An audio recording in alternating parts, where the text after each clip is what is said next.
भाग्य से बढ़कर पुरुषार्थ है। राजा विक्रमादित्य के पास सामुद्रिक लक्षण जानने वाला एक ज्योतिषी पहुंचा। विक्रमादित्य का हाथ देखकर वह चिंतामग्न हो गया। उसके शास्त्र के अनुसार तो राजा दीन, दुर्बल और कंगाल होना चाहिए था, लेकिन वह तो सम्राट थे, स्वस्थ थे। लक्षणों में ऐसी विपरीत स्थिति संभवतः उसने पहली बार देखी थी। ज्योतिषी की दशा देखकर विक्रमादित्य उसकी मनोदशा समझ गए और बोले कि बाहरी लक्षणों से यदि आपको संतुष्टि न मिली हो तो छाती चीरकर दिखाता हूं, भीतर के लक्षण भी देख लीजिए। इस पर ज्योतिषी बोला, नहीं महाराज, मैं समझ गया कि आप निर्भय हैं, पुरुषार्थी हैं, आप में पूरी क्षमता है। इसीलिए आपने परिस्थितियों को अनुकूल बना लिया है और भाग्य पर विजय प्राप्त कर ली है। यह बात आज मेरी भी समझ में आ गई है कि युग मनुष्य को नहीं बनाता, बल्कि मनुष्य युग का निर्माण करने की क्षमता रखता है यदि उसमें पुरुषार्थ हो, क्योंकि एक पुरुषार्थी मनुष्य में ही हाथ की लकीरों को बदलने की सामर्थ्य होती है। F.W. रॉबर्टसन ने कहा है, स्थिति मनुष्य को नहीं बनाती, बल्कि मनुष्य स्थिति को बनाता है। गुलाम एक स्वतंत्र व्यक्ति हो सकता है, राजा गुलाम हो सकता है। अर्थात स्थिति एवं दशा मनुष्य का निर्माण नहीं करती, यह तो मनुष्य है जो स्थिति का निर्माण करता है। एक दास स्वतंत्र व्यक्ति हो सकता है और सम्राट एक दास बन सकता है।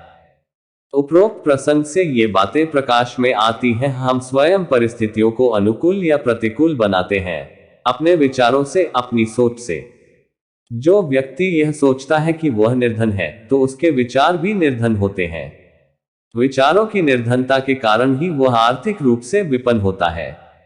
यह विपन्नता उसे इस कदर लाचार कर देती है कि उसे धरती पर बिखरी संपन्नता नजर ही नहीं आती। नजर आते हैं सिर्फ संपन्न लोग, उनके ठाट बाट और शान और शौकत जो उसे कुंठित करते हैं, जबकि उनसे प्रेरणा लेकर वह भी संपन्न होने की कोशिश कर सकता है। अतः जरूरत है अपनी सोच में बदलाव लाने की। मन की स्थिति अजेय है, अपराजेय है। उसकी दृढ़ इच्छा शक्ति मनुष्य को विवश कर देती है कि वह किसी की परवाह किए बिना अपने काम को जी जान से पूरा करे, अपनी सामर्थ्य से उस काम को पूरा करे। मनुष्य निर्धनता और संपन्नता का संबंध भाग्य से जोड़ता है। वह सोचता है कि जो सौभाग्यशाली है, लक्ष्य उस पर प्रसन्न रहती है और बदकिस्मती का मारा कोशिश करने के बावजूद निर्धन ही बना रहता है। निष्कर्ष, सफलता की मुख्य शर्त है पुरुषार्थ। पुरुषार्थ करने से ही सार्थक जीवन बनता है, केवल भाग्यवादी रहकर नहीं। भाग्य तो अतीत में किए गए कर्मों के संचित फलों का भूल है, जो मनुष्य को सुखरेख के रूप में भोगने को मिलते हैं और वे फल भोगने के पश्चात क्षीण हो जाते हैं। विशेष बात यह है कि भोग करने का समय भी निश्चित नहीं है। ऐसी स्थिति में वह कब तक भाग्य के भरोसे सुख की प्रतीक्षा करता रहेगा। यथार्थ में पुरुषार्थ करने में ही जीवन की सफलता सुनिश्चित है, जबकि व्यक्ति भाग्य के सहारे निष्क्रियता को जन्म देकर अपने सुनहरे अवसर को नष्ट कर देता है। महाभारत के युद्ध में भगवान श्री कृष्ण यदि चाहते तो पांडवों को पलक झपकते ही विजय दिला देते, किंतु वे नहीं चाहते थे कि बिना कर्म किए उन्हें यश मिले। उन्होंने अर्जुन को कर्मयोग का पाठ पढ़ाकर उसे युद्ध में संलग्न कराया और फिर विजय श्री एवं कीर्ति दिलवाकर उसे लोक परलोक में यशस्वी बनाया।